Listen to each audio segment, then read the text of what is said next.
저희가 매주 나누고 있는 사도행전 말씀은 예수님의 마지막 그 명령이 실현되는 책이라고 보시면 됩니다. 그 마지막 명령이 유명한 사도행전 1장 8절인데요. 오직 성령이 너에게 임하면 너희가 권능을 받고 예루살렘과 온 유대와 사마리아와 땅끝까지 이르러 증인이 된다는 말씀입니다. 약속대로 성령이 오셨죠. 급하고 강한 바람처럼 불의 혀처럼 또 각 나라 언어로 선포되는 방언을 통해 복음을 전하셨습니다. 자, 그때 이 땅의 교회는 탄생되었고요.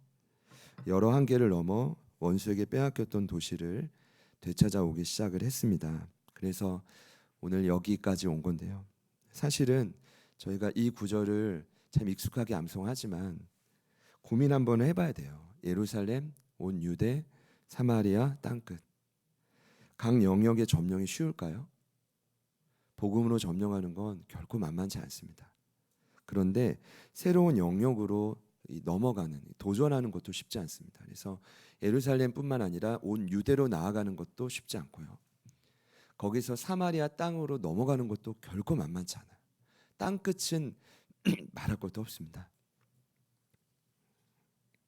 이 불가능한 일이 진행될 때 제가 사도행전을 보니까 일정한 패턴이 발견됩니다. 바로 성령의 표적과 전도자의 메시지가 함께했다는 겁니다.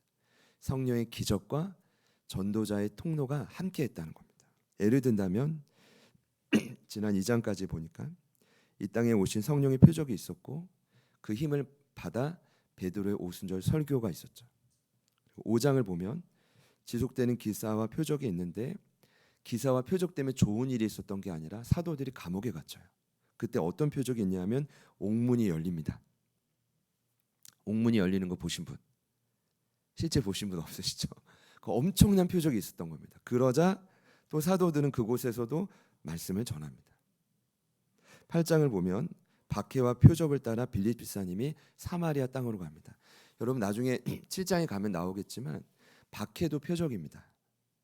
하나님 원하시면 환난도 허락하실 수 있다는 겁니다. 이스라엘에겐 예루살렘에 있는 사도들에겐 그랬습니다.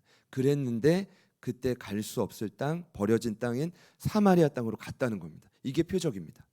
근데 거기서 빌립 집사님 뭘 했냐? 역시 훈련된 전도자로 복음을 전했고 그 어두운 땅에 기쁨이 가득 찼다. 할렐루야. 이게 역사입니다. 나중에 10장을 보면 더 기가 막힌 표적이 있습니다. 베드로와 백부장 로마 백부장 고넬료가 동시에 환상을 봅니다. 그리고 베드로가 순종해서 그 집에 가서 온 집안 사람과 하인들에게 복음을 전하자 다 구원받는 역사가 일어납니다. 결론은 결국 주님 명령의 실현은 먼저 앞서가시는 성령의 선제적 일하심 없이는 불가능하다는 겁니다. 저희가 원해서 교회가 시작된 게 아니라는 뜻입니다. 저와 여러분이 시작해서 열심을 내서 되는 일이 아니라 성령님이 먼저 가시고 우리는 거기에 반응하여 따라가는 것입니다. 따라가는 것입니다. 네. 오늘 3장의 본문도 동일한 패턴입니다. 40년 된 안진뱅이를 하나님 일으키시고 누구를 통해서요? 베드로와 요한을 통해. 그 다음이 뭐냐 하면 솔로몬 행각에서 또 복음을 전하는 것입니다. 주시는 감동은 그런 차원에서 표적은 기폭제가 됩니다. 여러분 힘들게 한 주를 살다 오신 분들이 있을 겁니다.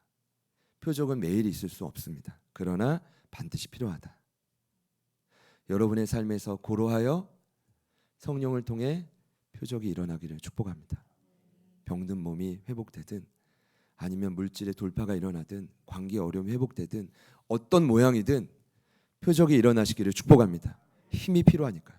그 힘을 가지고 뭘 했다고요? 메시지를 전했다는 겁니다. 자, 그런 반면에 그런 의미로 그런 이 치유와 놀라운 경험과 회복이 오늘 예배하는 우리의 삶에도 일어날 줄 믿습니다. 그래서 이 표대로 원수에게 빼앗긴 도시를 되찾아오는 것이 우리 교회의 사명입니다. 네. 먼저 나누고 싶은 건 오늘 말씀의 표적의 통로로 쓰임받은 두 사람입니다. 1절에 등장하는데요.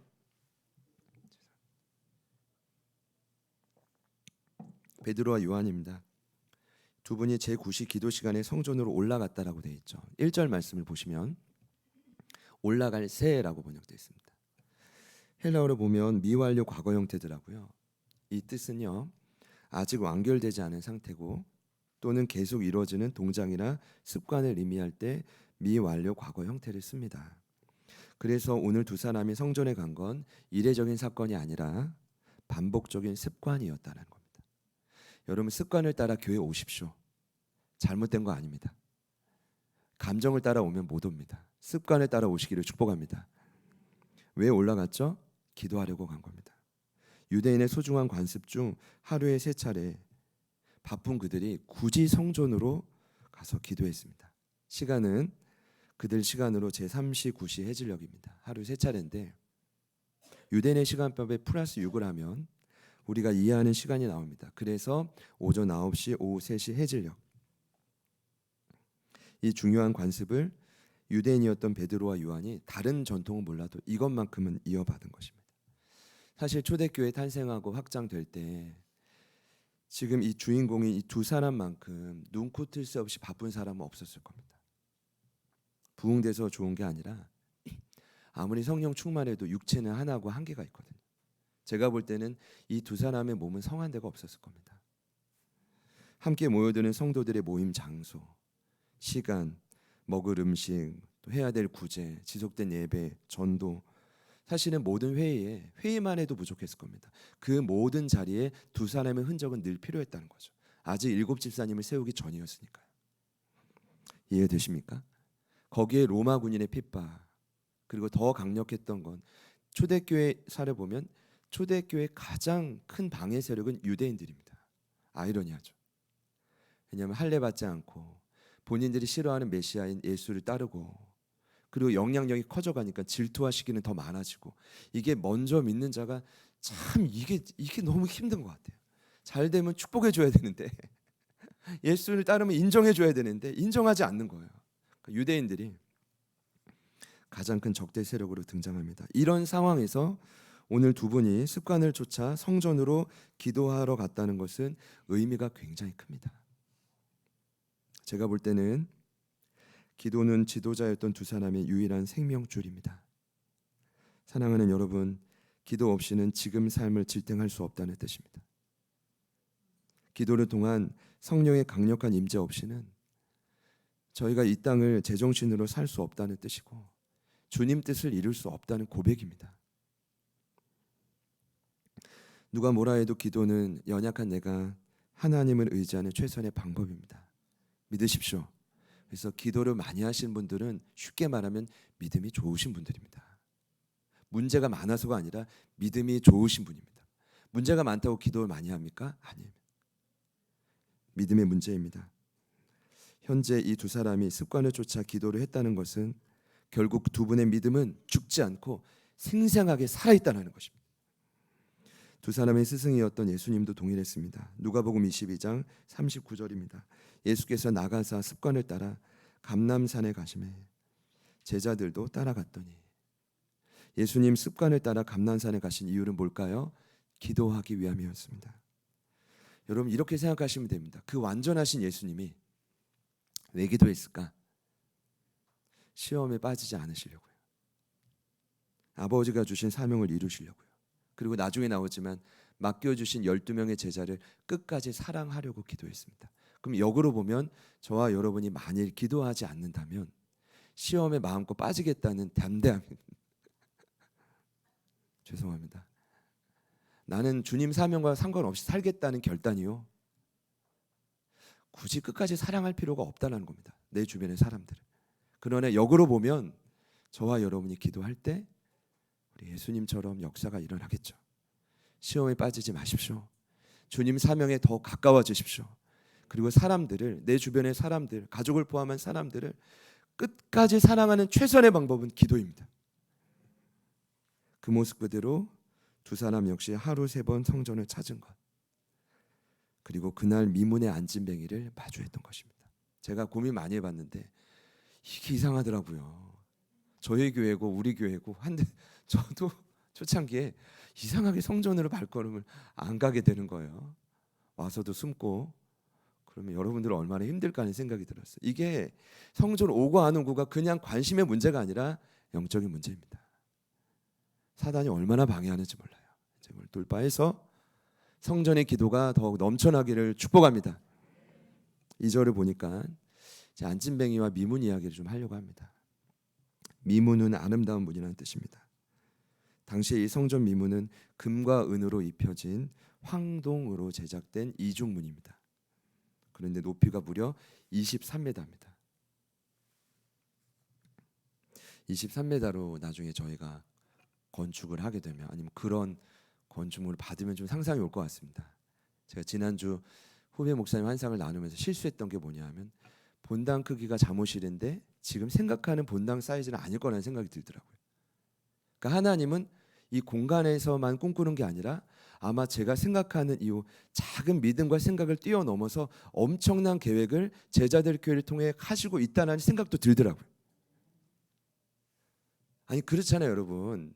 잠옷실이 이 사이즈라면 그 친구의 말대로 본당 이보다 조금 더 크다면 이거는 기형이잖아요. 아닌가요? 그런 생각을 해보았습니다. 사랑하는 여러분, 23m 얘기하다 여기까지 얘기했는데 그러니 아름다울 뿐 아니라 매우 웅장하고 장엄하기까지 했던 문이었습니다. 이 미문이 어디에 있었냐 하면 여러분 이방인의 뜰이란 표현 들어보셨죠? 옛날 어르신들이 교회 갈 때 뜰만 밟고 오지 마 이런 표현하죠. 성소에 들어가야 돼. 이게 성경적 표현입니다. 성소를 둘러싸고 있는 이방인의 뜰이 있고 성전 안으로 성소를 들어가려면 첫 문을 통과해야 되는데 그 문이 바로 뭐냐 하면 깊은 곳으로 나아가기 위해 통과해야 되는 문이 바로 미문이었다는 겁니다. 그래서 경건한 유대인들이 하나님을 만나고 기도하기 위해 반드시 통과해야 될 장소가 이 미문이었습니다. 그러니까 통행인들이 얼마나 많았겠습니까? 그러니까 그곳에 자리를 잘 잡은 거예요. 매일 구걸하지 않으면 단 하루도 인생을 꾸려 나갈 수 없는 직업적인 거지가 그 자리에 앉아 있었던 겁니다. 참 안타까운 장면입니다. 여러분 이 장면을 저희가 그냥 넘어간다면 조금 문제가 될 것 같은데 여러분 한번 상상해 보십시오. 엄청나고 거대한 미문에 매일매일 경건한 유대인들이 예배하고 기도하기 위해 지나가는데 여전히 아프고 고달픈 한 사람이 하루를 못 살아서 구걸하며 그 자리에 버티고 있는 것입니다. 여러분 이 모습이 정상이라고 생각되십니까? 신명기 15장 4절을 보면 이스라엘이 하나님의 율법에 순종하면 복을 받는다. 믿으십시오. 하나님의 율법에 순종하면 복을 받습니다. 그러나 그리고 이제 그들 가운데 가난한 자도 없을 것이라고 했습니다. 그러면 오늘 2000년 전 이 상황은 구걸하는 안진뱅이와 아름다운 성전의 미문은 참 아이러니한 겁니다. 복을 받고 그 말씀에 순종했고 이스라엘 공동체가 정상적이라면 구걸하는 자가 없어야죠. 그래서 내린 결론은 당시 이스라엘은 경제적 문제뿐만 아니라 영적인 상황이 극도로 빈약했다라는 것입니다. 저는 물론 저희 안에 경제적 어려움이 하나님의 시험이다 이렇게 생각하지는 않습니다. 굉장히 작은 퍼센티지가 그럴 수 있다고 생각합니다. 하나님의 의도적인 환난을. 근데 굉장히 우리 하나님은 보편적인 하나님이시기 때문에 할렐루야. 하나님의 뜻대로 살 때 반드시 우리의 삶의 문제가 열리게 될 줄 믿습니다. 특이한 케이스라는 거죠. 그러니까 죄송합니다. 이거 보편적인 케이스인데 굉장히 안타까운 상황이라는 거죠. 가뜩이나 거기에 무려 40년 동안 안진뱅이가 있습니다. 오늘 본문에 안 나오지만 4장 22절을 보면 그의 나이가 40세였다고 합니다. 제가 볼 땐 저자가 이제 누가 의사잖아요. 그러다 보니까 그의 이름보다는 그가 어떤 상태인지를 주목했다고 본 거예요. 오늘 말씀에도 나면서부터 못 걷게 된 자입니다. 성경을 보면 38년 된 병자가 나옵니다. 근데 그는 나면서부터 못 걷게 된 자는 아닙니다. 근데 오늘 이 인물은 태어날 때부터 본인의 의도와 상관없이 뼈와 근육이 굳어져 단 한 번도 스스로 일어나 보지 못한 이름 모를 한 영혼이었다는 것이죠. 제가 오늘 말씀을 준비하면서 이 말씀을 여러 번 접했고 또 전한 경험이 있지만 좀 깊이 묵상했던 부분이 바로 이 부분입니다. 과연 오늘날 안진뱅이는 누구이냐라는 거죠. 먼저 주시는 이 마음은 그랬습니다. 사실 매 순간 누군가의 도움 없이 살아갈 수 없는 그와 같이 오늘날도 저희 주변에는 온 몸과 마음이 심각하게 아픈 영혼들이 있다라는 거죠. 그들이 바로 오늘날 40년 된 안진뱅이일 것입니다. 이해가 되시죠? 두 번째는 안진뱅이를 보니까 너무 불쌍한데 그의 인생의 최종 목적은 돈입니다. 그러니까 적용해 보면 그렇죠. 어쩌면 세상이 기준 되어버린 이 만몬 물질에 짓눌려서 염려와 근심으로 사는 영혼들일 수 있다. 저도 지금 손을 막 만지작 거리는 이유는 물질 만몬하면 염려와 근심 올라와요. 여러분은 어떠십니까? 자유한 분들이 있나요? 그는 매일 전전긍긍하며 고민했습니다. 오늘 내가 구걸하여 얼마나 벌 수 있을까? 안진뱅이의 인생 최종 목적하면 너무 거창하지만 여러분 그의 유일한 소망은 오로지 돈입니다. 최소한의 돈을 받아야 하루 살 수 있으니까요. 그럼 이면에 그의 마음은 하루 종일 고민하는 겁니다. 얼마나 벌 수 있을까? 내일이 과연 잘 될 수 있을까? 내년에는 이 일이 잘 될 수 있을까? 다음 달은 일이 풀릴까? 매일매일 그 만몬에 짓눌려서 염려하며 근심하며 사는 영혼들이 오늘날 안진뱅이일 수 있다는 거죠. 그리고 한 가지 더 생각해 봤는데 또 한편으로 생각해 보면 그는 지금 성전 미문 안이 아니라 바깥에 있습니다. 성소가 보이는 곳이 아니라 이방인의 뜰에 있다고요. 이 말이 어떤 의미일까요? 예배의 진정한 체험과 감격보다 늘 이방인의 뜰만 밟고 가는 성도의 모습이죠. 여러분 저희 중에는 그런 분이 없을 것이라고 생각합니다. 혹여나 성소로 나아가는데 여러분을 괴롭히는 모든 정죄감, 착잡한 심령들 우리 아까 찬양했지만 예수의 피로 다 씻겨지기를 축복합니다. 모두 다 뜰만 밟고 갈 수는 없습니다. 하나님 만나고 돌아가시기를 축복합니다. 그래서 적용해 보면 오늘날의 40년 된 안진뱅이는 교회는 나오지만 뜰만 밟고 가는 참으로 안타깝고 방황하는 성도의 모습이 아닐까요? 여러분의 경우는 어떠십니까? 몸과 마음이 심각하게 병든 분들이 계신가요? 아니면 물질에 대한 염려로 늘 짓눌려 있는 분이 있습니까? 아니면 더 깊은 성소로 나아가지 못해 내가 예배하는 게 맞나? 라고 늘 고민하고 방황하는 모습이 있습니까? 중요한 건 어떤 모습이든 다시 돌아간다면 2000년 전 이 40년 된 안진뱅이는 이 모든 아픔을 본인 스스로 끌어안은 채 오늘 베드로와 요한을 바라봤다는 것입니다. 정말 감사한 건 오늘 기도의 처소를 찾는 두 사람이 이전과는 달랐다는 것입니다. 여러분 오늘 베드로와 요한은 이 안진뱅이를 처음 봤을까요? 매일 봤을까요? 매일 봤을까요? 처음 봤을까요? 매일이겠죠. 여러분 대단하십니다. 근데 그날은 달랐던 겁니다. 평소엔 그냥 무심코 지나쳤는데 오늘은 이 영혼을 그냥 두고 지나칠 수가 없는 것입니다. 여러분 그럴 때가 있지 않습니까? 요한복음 14장 20절입니다. 그날에는 내가 아버지 안에 너희가 내 안에 내가 너희 안에 있는 것을 너희가 알리라. 저희가 십자가 훈련 마지막에 나오지만 이 구절이 어떤 의미인지 아세요? 여기 그날이 오순절입니다. 성령 강림으로 교회 탄생한 그날. 이 뜻은 뭐냐 하면 성령이 충만하면 예수님 말씀하시는 거예요. 12제자들이 예수님 안에 거하고 예수님은 하나님 안에 거하여 고로 제자들이 누구와 일치가 된다고요? 하나님과 일치가 되는 상태입니다. 근데 이 일치된 상태의 가장 중요한 특징을 뭐라고 설명하냐 하면 하나님 아버지의 마음입니다. 그분과 일치되시기를 축복합니다. 그러니까 성령 충만한 분의 가장 중요한 특징이 뭘까요? 하나님 아버지의 마음으로 충만한 것입니다. 지금 두 사람이 그렇다고요. 지속적인 기도를 하다 보니 성령의 끈을 놓치지 않다 보니 하나님 안에 거하기 시작하는 거죠. 그러다 보니 매일 무심코 지나쳤고 바삐 빨리 기도하고 가야 돼. 라는 그런 마음으로 갔겠지만 오늘만큼은 아버지의 시선으로 이 영혼이 너무나 안타깝고 불쌍해 보이는 것입니다. 그래서 그들에게 죄송합니다. 한 사람인데 그들이 그에게 뭐라고 말했냐면 4절에 주목하여 이르되 우리를 보라. 같이 한번 따라합시다. 우리를 보라. 4절에 나와 있죠, 분명히. 상한 심령을 향한 아버지의 마음으로 우리 옆에 있는 분들께 이렇게 한번 선포합시다. 우리를 보라. 이제 하기 싫으시죠?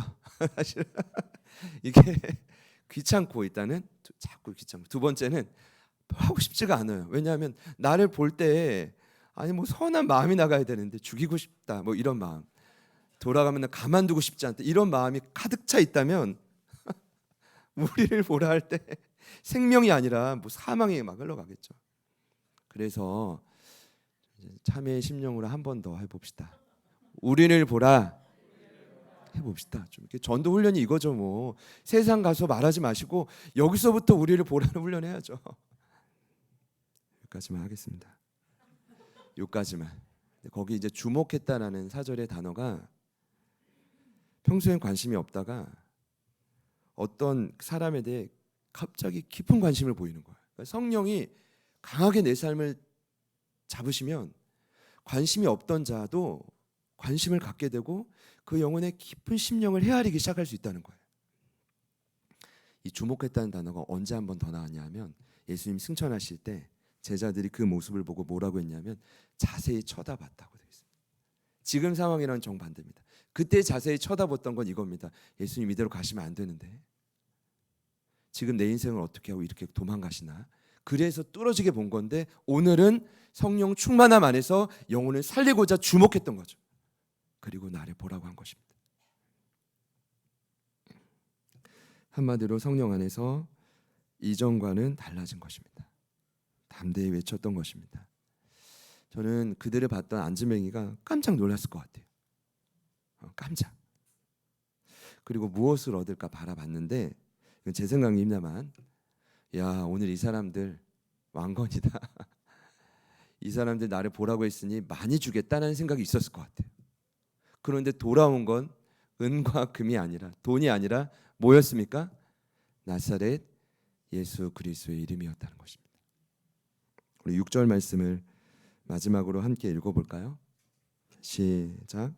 베드로가 이르 은과 금은 내게 없거니와 내게 있는 이것을 내게 주노니 나사렛 예수 그리스도의 이름으로 일어나 걸으라 하고. 아멘. 엄밀히 말하면 그가 원했던 건 예수 이름이 아니라 돈이었는데 베드로는 돈이 아니라 예수 이름을 주네요. 왜 그랬을까요? 물론 돈 줄 수 있다는 생각도 있었지만 학자들의 기록에 의하면 베드로와 요한은 결코 그 헌신된 돈을 사적인 용도로 쓰지 않았대요. 물론 선교비로도 줄 수 있었겠지만 그 당시에 진짜 없었다는 의견이 큽니다. 중요한 건 만약 돈을 줬어도 기뻤겠죠, 당장. 그러나 그의 삶은 여전히 내일이 돼도 한 달이 지나도 변화되지 않는 답답하고 소망 없는 삶이었을 것입니다. 저는 이 대목에서 저와 여러분이 진지하게 되물어야 하는 질문이 있다고 생각합니다. 현재 내 삶에는 은과 금이 큰가 아니면 예수 그리스도의 이름이 큰가? 은과 금이 소중한가? 예수 그리스도의 이름이 소중한가? 그리고 교회가 세상을 향해 줘야만 하는 것이 은과 금인가 아니면 예수 그리스도의 이름인가? 저는 물론 구제와 여러 섬김에 최선을 다해야 한다고 생각합니다. 저희가 지금 18곳이 기재되어 있지만 사실 그 외에도 돕고 흘러가는 곳이 굉장히 많습니다. 여러 곳이 많아요. 저는 애써야 된다고 생각합니다. 초대교회도요. 많은 부유한 사람들이 또 많은 영혼들이 재산을 기부해서 구제와 선교와 그리고 교회를 유지하는 데 마음껏 썼다고 합니다. 이거를 부정하는 게 아닙니다. 어쨌든 교회는 검소한 삶으로 가난하고 아파하는 영혼들을 위해 돕는 훈련을 계속해야만 되는데 지금 그 문제가 아니라 그보다 더 중요한 것이 있다는 것입니다. 도와야 되지만 그럼에도 은과 금으로는 사람을 변화시킬 수 없다는 것입니다. 여러분 동의하시나요? 여러분의 삶에도 동의가 되십니까? 오직 예수님만이 추한 자를 정하게 하실 수 있습니다. 오직 예수님만이 고장난 죄인을 건강한 의인으로 바꿀 수가 있다고요. 돈으로 안 돼요. 돈으로 죄인의 이 약한 마음이 옥토밭이 되지 않습니다. 우리의 상한 상처와 심령이 어떤 치료나 물질로 바뀌어지지가 않는다고요. 오직 예수 그리스도의 이름으로만 변화될 수 있음을 믿으십시오. 한 가지 더 나아가서 그 이름을 믿는다면 2000년 전 이 사건처럼 예수님은 나면서부터 안진뱅이 된 자처럼 지금도 우리의 삶에 불가능해 보이는 문제도 우리 예수님은 능히 해결하실 수가 있습니다. 할렐루야.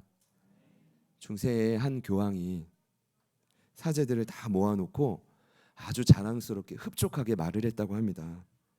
여러분, 교회 창고에 재정이 넘쳐납니다.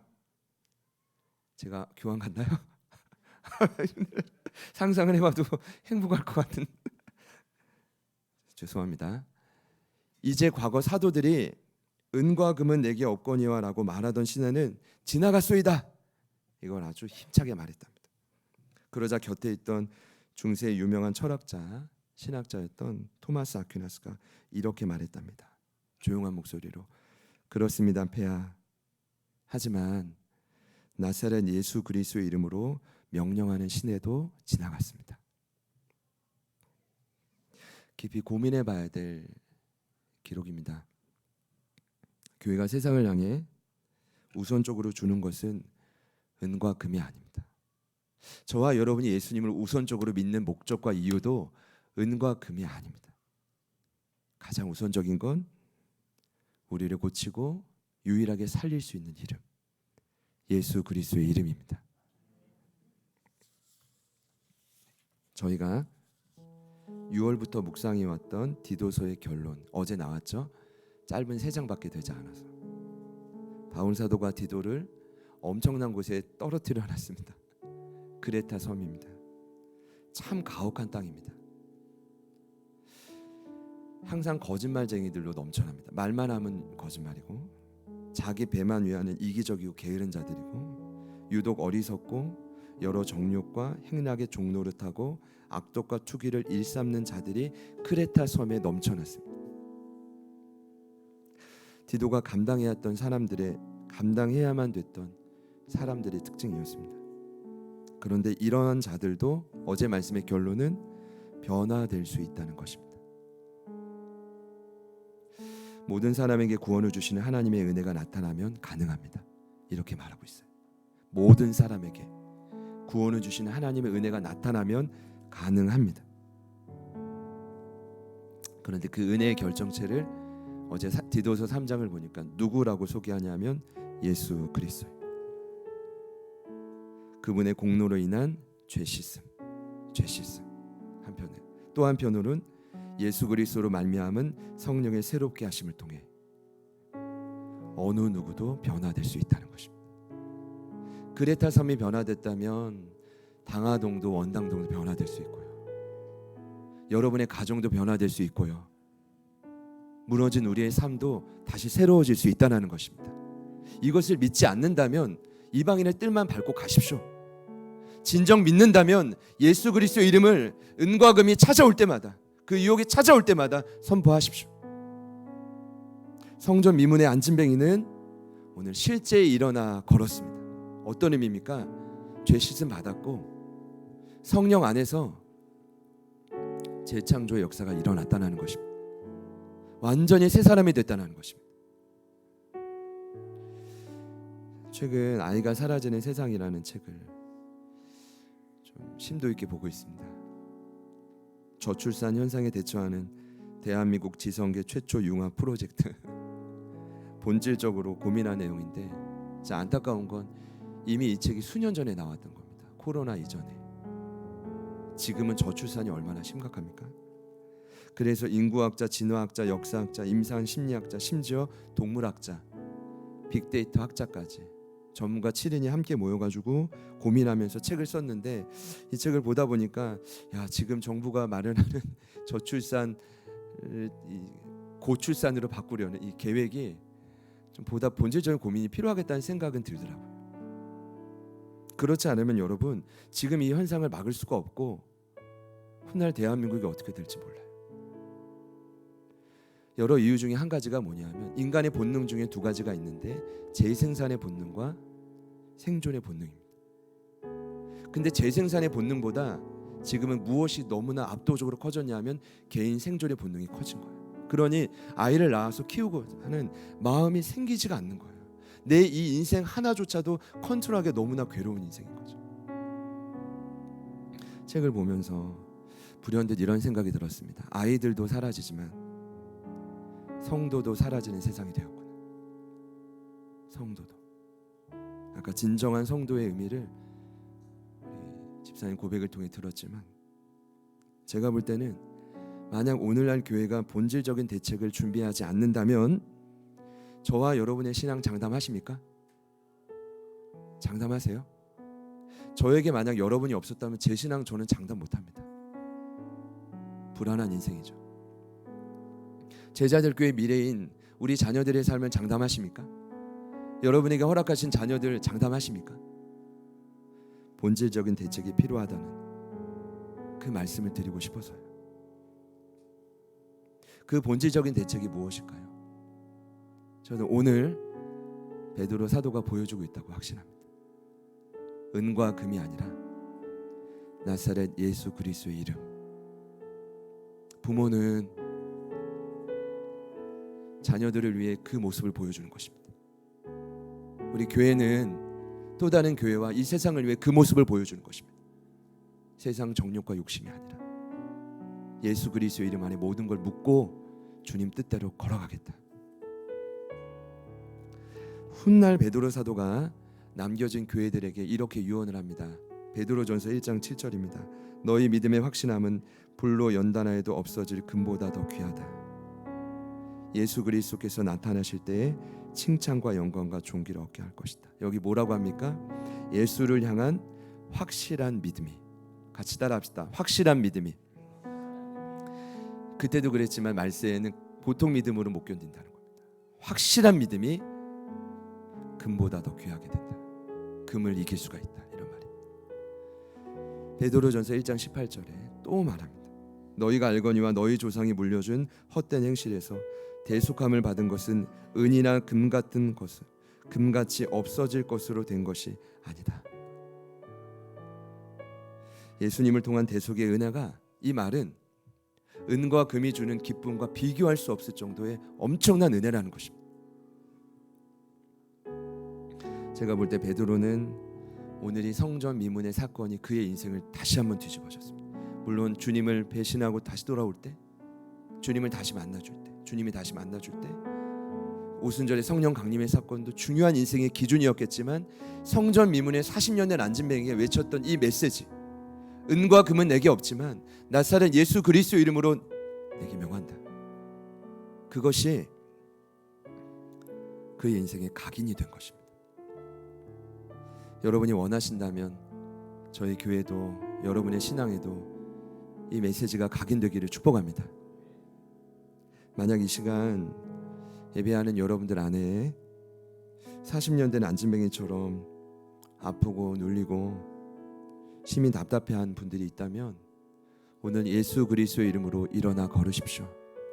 일어나 걸으라. 또한 우리 주변에 이와 같이 아프고 상처 입어 반드시 내가 손을 맞잡고 일으켜야 될 영혼이 있다면 선포하십시오. 은과 금은 없지만 나사렛 예수 그리스도 이름으로 일어나 걸으라. 여러분을 통해 초대교회 역사가 재현될 줄 믿습니다. 우리 같이 한번 찬양하겠습니다.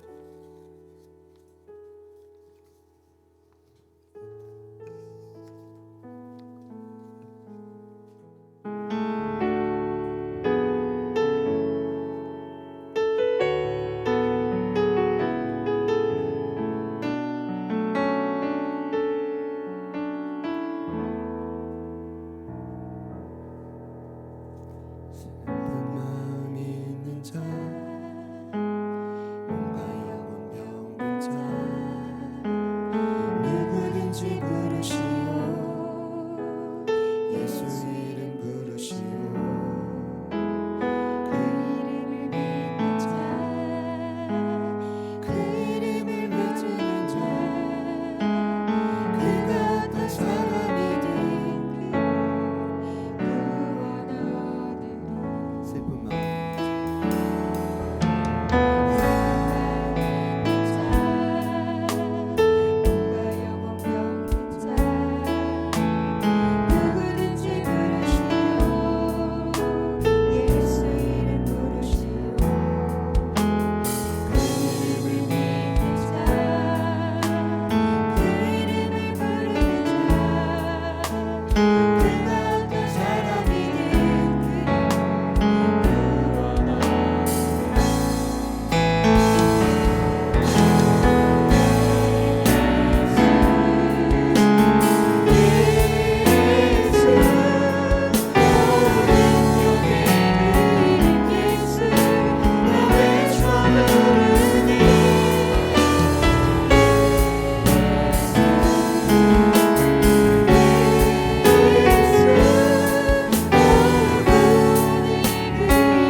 했다면 이 말씀은 거짓일 것입니다. 그러나 이 말씀은 진리 그 자체입니다. 은과 금 없지만 그것이 내 소유에 잡히지 않지만 나는 나사렛 예수 그리스도 이름으로 여기까지 왔다. 이 생명으로 여기까지 버텼다. 이 생명이 너에게 전해질 때 반드시 무너진 그 자리에서 일어나 걷게 될 것이다. 이 시간 함께 기도하기 원합니다. 우리 안에 혹여나 안진뱅이와 같이 무너지고 상하고 쓰러진 영역이 있다. 예수 예수의 이름으로 일어나 걷는 역사가 일어날지어다. 그리고 저희들을 통해 이 한 주도 만나는 문 영혼들의 삶에 담대히 이름이 선포될 때 회복의 역사가 각 가정과 모든 삶의 자리마다 일어날 줄 믿습니다. 우리 기대하는 심령으로 합심하여 주님 이름으로 간절히 기도합니다.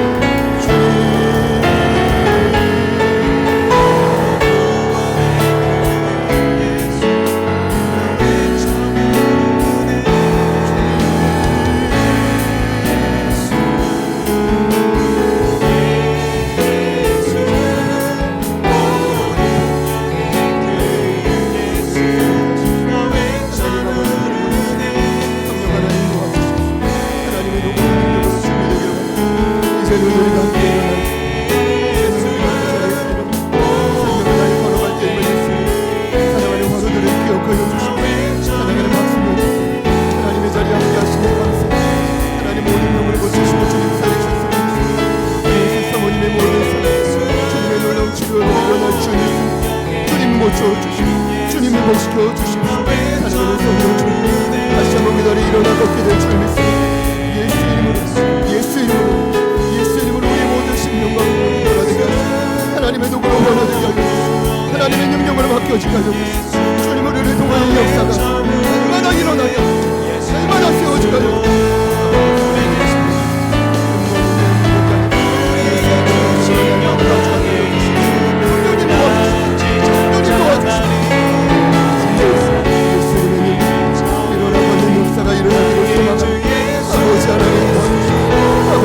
아버지 하나님 성령의 능력과 능력을 예수 이름을 선포 능력이 나타나게 하시고 주님도 아버지 역사 주님도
저희들의 삶에도 반드시 표적이 필요함을 고백합니다.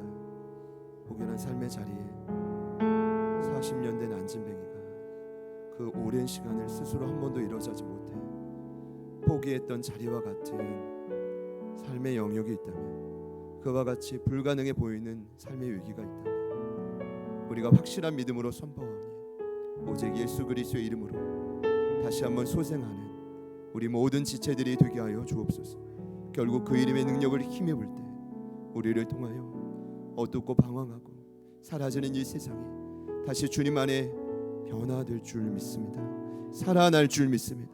제자들 교회가 돌파가 되게 하여 주십시오. 영적인 돌파가 일어나게 하여 주십시오. 확실한 믿음이 살아나게 하여 주십시오. 성전의 기도가 넘쳐나게 하여 주십시오. 하나님, 주님 외에는 다른 방법이 없음을 깨닫게 하여 주옵소서.